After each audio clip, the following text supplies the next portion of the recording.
for joining us in our final of the Young Alumni series for celebrating SJMC Days, our Beyond SJMC Days.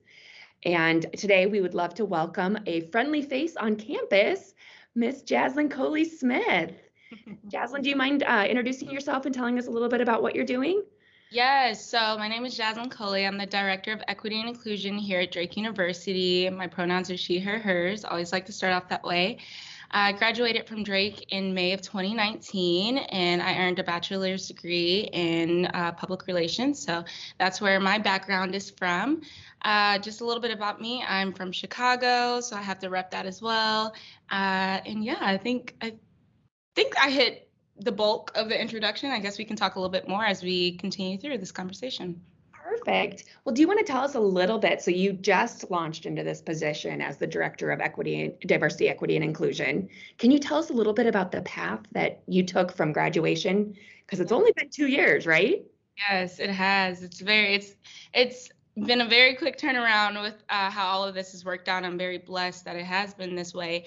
But one of the things I really dug into after I graduated from Drake was the Americorps program. So the Americorps program is a national service program where you are stationed at a particular university or business or organization where you support them and build in capacity in some of their needs. So luckily, as I was graduating from Drake, I heard that there was a Americorps position in the Office of Community Engaged Learning, and I had worked with them throughout my time at Drake as a student. So I was really familiar with their background, some of the things that they were really involved in within the community, and some of their needs for when it comes to student engagement. So I went ahead and I applied for that and fortunately got it. So I was a service coordinator for equity and inclusion in the Office of Community Engaged Learning. And I researched and implemented and supported best practices when it came to diversity, equity, inclusion, and community engagement. So a lot of the 2 years prior to me joining this role was spent in that capacity and really engaging with students at Drake in that form. Awesome. Do you want to give us an idea? I know you started out in this role in August, is that correct? In July. Mm-hmm. July, okay. So you started out in July, so still obviously learning the day-to-day, but can you give us an idea of kind of what your day-to-day looks like, what kinds of projects you're working on? Yes, so I am the primary staff person for the Crew Scholars program and the Flight program here at Drake. Both of those programs are student leadership programs designed to support students of color through their 4 years at Drake. 4 years, 6 years, whatever it may be throughout Drake. So one of the components of really overseeing that role is really helping those students and being a resource for those students when it comes to advising, mentoring, things like that. I also help co-facilitate some of the courses in that program. So on Thursdays, I'm here from 6 to 8 co-facilitating a Crew Scholars class, which I'm really fortunate to really have this role be student facing. Another component of my job is to help some of the DEI initiatives that are happening off campus as well. So Drake has a partnership with the Core for Advancement group, and that group is made up of a group of students from various high schools in the state of Iowa that are really focused on college access, college advancement, things like that. So we have a partnership with them, and what we do is support them in resourcing and programs that really talk about like things like FAFSA, how to write a good application essay, things like that. So we see them on campus every month, and I have some communication and involvement with that as well. So very student facing and very different every day. It's very responsive to student needs. So how do you feel like you're using your degree from the SJMC in these roles? I'm throwing a random question at you. I'm sorry. Oh, no, that's something that I've definitely have been thinking about, as I've been navigating these roles, especially with DEI, because there's not a particular major or like a class, not that I know of, that's on this campus that really focuses on that. So when I graduated from Drake with a degree in public relations, I was fortunate enough to have that background and to understand that it could be applied to almost anything. So those skill sets that I learned, even though I wasn't going into something that was public relations, I was using the skill set of communication. I was using the skill set of how to develop a strategic plan. I was using a skill set of looking at the strengths, weaknesses, opportunities, and threats of a particular culture and business and really analyzing that before I jumped into different initiatives and different projects and stuff. So I still use that to this day. And that was one of the questions where I was like, oh, I'm not going into this particular field. What am I going to do? And then I realized, like, you could use this information and apply it to almost anything and everything. And I would argue you can do that with a variety of majors here at Drake, but the public relations really still supports me to this day. Perfect. Thank you so much. So what was your most valuable takeaway from your time in the SJMC? My most valuable takeaway, I would have to say, is working with community partners. I didn't realize I had a passion with really working with outside community organizations, nonprofits in general, until I believe it was my sophomore year, and I can't remember the class off the top of my head, but we were working with Star Bar, and they're located on Ingersoll right down the street. And it was shocking to me that we were really going out into the community and doing this work. That was the first time where I really had that type of engagement that counted as like coursework. So that was really cool. And that really showed me that, you know, if we're going to be adding value to our work, if we're going to be engaging in, you know, improving businesses and helping them meet their needs, and we really need that experience when it comes to working with community partners. And throughout my time at Drake, throughout my time in the public relations field and courses and whatnot, there were multiple instances where I was encouraged to interact with people who were different than me, people who I wouldn't have had the opportunity to connect with as a student at Drake, things like that. And of course, it led up to our capstone, where we had to work with an organization and really help support them in their needs. So that really built up to like working with the community once again. So I think that I'm losing track of the question. I might not be answering this 100%, so please let me know. But I think really helps supporting me is like prioritizing community voices and voices that I wouldn't necessarily have reached out for if I didn't have that experience.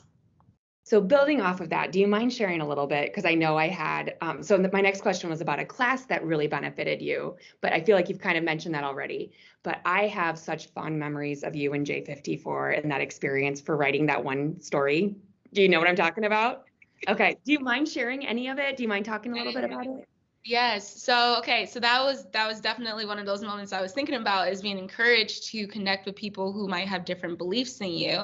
And for that article, I decided to write about the political experience that we were all facing around that time. And I remember being a student on campus, I was overhearing that some Trump signs were being taken down in the neighborhood.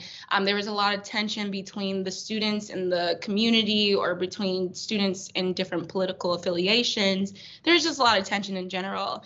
And I really wanted this story to be an opportunity to encourage me to speak with someone that I necessarily wasn't having conversation with. So I was very, very, very nervous, but I reached out to the community member who was experiencing some of their signs being taken down. And luckily they wanted to have a conversation with me. And through that conversation, I found that not only did they share the same emotion of being nervous and being like, okay, where's this conversation going to go? But they were really grateful and being able to share that space despite us having very different political beliefs. And that led me to, one, be encouraged to speak to people who are completely different than me in that sense, but to also be mindful of, you know, we can have a conversation. We might not come down to me changing your beliefs or you changing mine, but you know, a conversation is a conversation, and it's worth having, and it's worth taking something from that. And it showed me that these things are not as scary as they should be. You know, when we talk about diversity, equity, and inclusion, that's one of the biggest components to it, is having conversations that might seem very scary to you, is being engaged in this continuous work with being around people who are different than you and taking opportunity of that. So instead of, you know, digging down and being involved in this tension and being like, yeah, you know, this is crazy, I want to be on my side, I'm going to stay on my side, I really took that as a time to venture out and to connect with someone that probably I wouldn't have otherwise. So I think that was a really fruitful experience for not only me, but for that community member as well. And I hope that they saw that there are Drake students who are willing to have those conversations. But yeah, that was a really great experience for me, and it stuck with me for a very long time. Well, and it stuck with me personally as your instructor too, Jay, is that, do you mind if I? Yeah, Sorry. go ahead. Jazlin, Jay, I'm sorry, you're both to me. It's hard for me to undo what I've learned all those years ago, but that was one of the things that I always found most remarkable about you, was that willingness to explore different views from your own, and that willingness to have conversations with people. And that's why when you took on this role, I was so excited to see you in that position. So, because I knew you would be the perfect fit for something like this. You have such an ability to engage in those conversations, and some of the really hard ones, in a way that makes it, you're so approachable and willing to talk and share your experiences, which is such a beautiful gift to the world. So thank you for that. Thank you. Yes. Okay, so if you could go back to Jazlin in her first year, maybe second year, what advice would you give first or second year Jazlin entering Drake University? Oh, wow. And that's emotional for me, especially considering where I'm at right now. I would say my advice to my first or second year self would be to take advantage of the opportunities that make sense. I feel like as Drake students, we get caught up in this whole Drake busy. And a lot of that Drake busy really comes down to not really understanding or not really knowing what's important to you. And when you don't analyze and take some time to really figure out what's important to you, then you're going to be doing a million and one things. And that's where I was at my first year, my second year, or my sophomore year. I didn't really have a connection to Drake because I was doing everything and then some because of that culture of Drake busy. But by my junior year, I really started to dig down into, okay, what makes sense for what I want to be doing post-graduation? What makes sense in the long term from my life? What makes sense on what I should be providing my energy into? And I said no to a lot of things, and that's okay. And it's better to say no to a lot of things and be in a few things than to span out your energy into a million things. So that would be my advice, is to do that earlier on in my college career, just because I probably would have gained a little bit more insight and more experiences from the things that I was really involved in. But that would probably be my first advice. My other advice would be to learn how to spell Olmsted. I still, to this day, there was a pizza party that was promised to us from you, and you said if someone spelled Olmsted wrong in their paper, there was not going to be a pizza or cookies or something like that. And I was the one person who spelled Olmsted wrong because I was overthinking it, and I'm so mad. So that would be my advice, is to learn how to spell Olmsted. And still to this day, I have to double check. I'm like, am I spelling this right? But yes, that would be those two. Jazlin, I owe you a pizza just for that. Just willingness to admit that, I still struggle with it. I still question it sometimes too. Don't worry, but I love it when I see administrators, social media posts with it spelled wrong. It makes me giggle a little bit inside. And I'm like, they did not take Gilbert's J54 class. Okay. Yeah, those would be my two. Awesome. Okay, so what's next for Jazlin? That's a good question. I definitely want to continue building into this responsibility. Oh, I cannot talk right now. Continue building into this responsibility as an alumni, as a Drake alumni, to give back to students who share similar experiences as me. I was a first generation student. I came from a really big family, but also a very low income family and a household and whatnot. And I navigated those struggles throughout my 4 years at Drake. And I really want to be a resource to those students who are coming from similar backgrounds, but to also support other students and whatnot in their DEI initiatives. As I learn, I want to continue giving back and helping others learn as well, in ways that might be as breaking down those barriers, shall I say, to this knowledge and to this information and stuff like that, and encouraging conversations, because that's how I got to the point where I'm at today, is having those conversations and not being afraid to network and build that. But yeah, other than that, I just want to continue expanding on my professional network and building on some material, publishing some material on DEI, and yeah, it's up from here. Incomplete thoughts, but we'll see what happens. I'll be at Drake supporting students and faculty and staff. So yeah, we'll see where that goes. Well, if we have a student who would be best supported by you and your resources right now, how do we get a hold of you, Jazlin? Yeah, so I am located in Medbury 202. I'm here 8 to 3. But the most convenient way for a student to reach out to me is probably through Starfish, just so they can schedule some time with me and I can block off an hour or two just to engage with whatever they need. Other than that, I would say that another great way to reach out to me is through the Diversity, Equity, and Inclusion website at Drake. We are just now really digging into expanding that and building onto that material that's already there. So if you can't contact me or anybody in my office, you'll be able to get some basic information on that website that we can build on in a future conversation and go from there. Perfect. Well, I know it's a wild time. You have a lot on your plate right now with starting out in this position.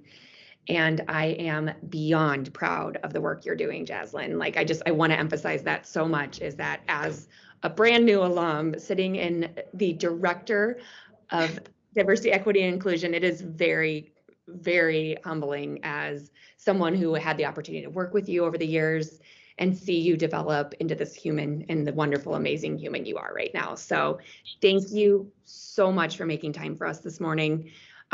We wish you nothing but the best, and we hope that we send a lot of students your way to continue that dialogue and those conversations that you are so open and amazing at. Thank you so much. Thank you.